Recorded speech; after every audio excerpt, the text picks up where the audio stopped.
গতকালকে থেকে একটা প্রশ্ন খুবই ভাইরাল, বা ধরেন একটা বিষয় সম্পর্কে সবার জানার খুব আগ্রহ। সেটা হচ্ছে যে বিএনপির যেই শপথ গ্রহণ অনুষ্ঠান, সেখানে কারা আমন্ত্রণ পাচ্ছে? পাকিস্তানের প্রধানমন্ত্রী শাহবাজ শরীফ আমন্ত্রণ পাচ্ছে। এটা নিয়ে জাতির মধ্যে তেমন কোনো সমস্যা নাই, কিন্তু যে মাত্র শোনা গেল ভারতের প্রধানমন্ত্রী নরেন্দ্র মোদী তিনিও আমন্ত্রণ পেতে যাচ্ছেন, তখনই জাতির মধ্যে একটা অংশ তারা বলতেছে এই যে দেখো বিএনপি।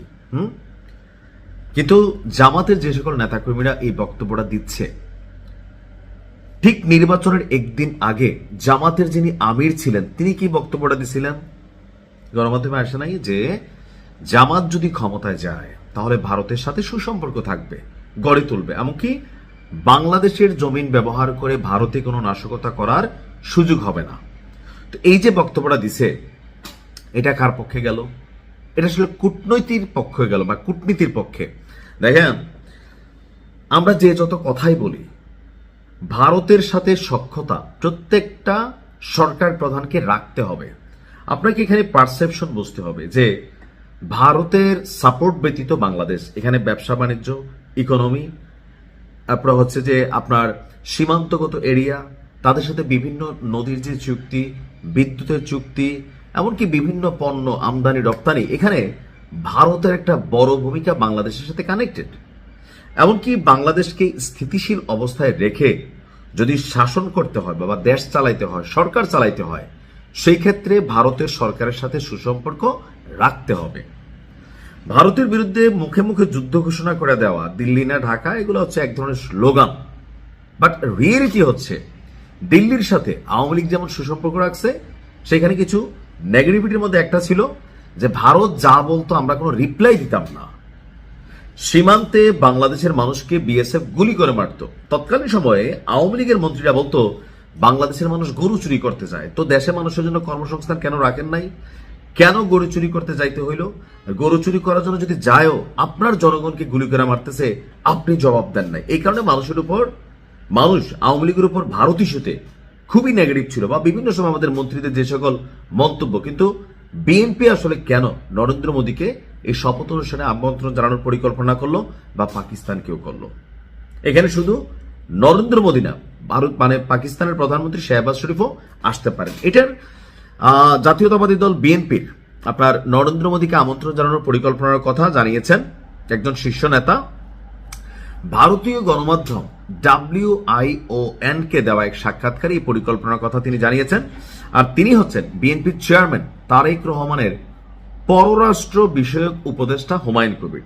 তো ওনার বক্তব্য হচ্ছে যে অন্তর্বর্তী সরকারের আমলে দীর্ঘদিনের উত্তেজনার পর বিএনপির এই উদ্যোগকে দুই দেশের মানে স্থবির সম্পর্কে যে স্বাভাবিক সম্পর্ক, সেই স্বাভাবিক সম্পর্ককে উষ্ণতা হিসাবে ফেরার ইঙ্গিত দেখা যাচ্ছে।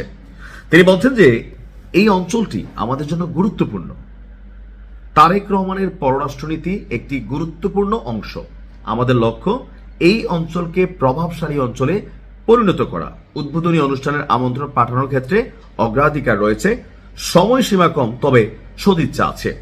আর এই আমন্ত্রণের মাধ্যমে আমন্ত্রণকে সুসম্পর্ক গড়ে তোলার লক্ষ্যে নেওয়া একটি শুভেচ্ছা উদ্যোগ বলে বিএনপি মনে করছে।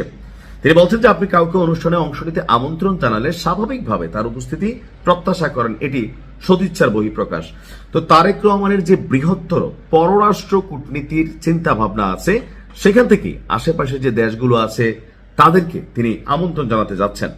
এখন এটার মধ্যে এখানে অনেক কিছু কানেক্টেড। সার্ক এবং বিমস্টেক নামক যে সংস্থাগুলো আছে তাদের সাথেও এই পররাষ্ট্রনীতিকে ব্যবহার করে একটা পজিটিভ ভাইব তৈরি করবে। দেখেন, মুখে মুখে ভারতের নিয়ে কথা বলা সোজা, কিন্তু ডক্টর ইউনূস সরকার 18 মাসে ভারতের সাথে কয়টা চুক্তি বাতিল করছে? ভারত থেকে উল্টা দেখেন কি পরিমাণ পণ্য আমদানি রপ্তানি করছে। তো পণ্য খাইছে কি? আমরাই তো খাইছি। ব্যবহার করছে কি? আমরাই তো করছি। আপনি খাইতেছেন, ব্যবহার করতেছেন, এটা তো বাস্তবতা। সেই জন্য ভারতের এখানে ভূমিকা আছে। তারপর নিরাপত্তা ইস্যুতে ভারতের যথেষ্ট ভূমিকা বাংলাদেশের সাথে কানেক্টেড। যেমন ধরেন রয়ের ভূমিকা বা সীমান্তবর্তী বিভিন্ন ভূমিকা। ভারত সামরিকভাবে, পারমাণবিকভাবে যতটা শক্তিশালী, তা ভারতের সামনে আমরা আসলে শিশু। তবে আমাদের পরিণত হওয়া দরকার, যুবকে যাওয়া দরকার। আমি মনে করি বিএনপি সরকারের একটা বড় শক্তি দরকার হবে বা সাপোর্ট দরকার হবে প্রতিরক্ষা খাতে বিনিয়োগ। আমরা চাই আমাদের প্রতিরক্ষা খাত শক্তিশালী হোক। এটা শক্তিশালী না হলে ভাই আপনি যতই যাই করেন আপনাকে সামনের দেশগুলো মানে প্রতিপক্ষ রাষ্ট্রগুলো পাত্তা দিবে না। তো কূটনীতিতে এটা আসবে, এটাই হচ্ছে বাংলাদেশ বা যে কোনো দেশের সিস্টেম। এখন দেখা যাক ফাইনালি কি হয়। এটা নিয়ে অনেক আন্দোলন তোড়জোড় বা ন্যারেটিভ তৈরির প্রতিষ্ঠা চলছে, কিন্তু ভারতের সাথে সুসম্পর্ক সরকারে যেই বসেন তাকে রাখতে হবে, তিনি রাখবেন, এটাই বাস্তবতা। ভালো থাকুন, আসসালামু আলাইকুম।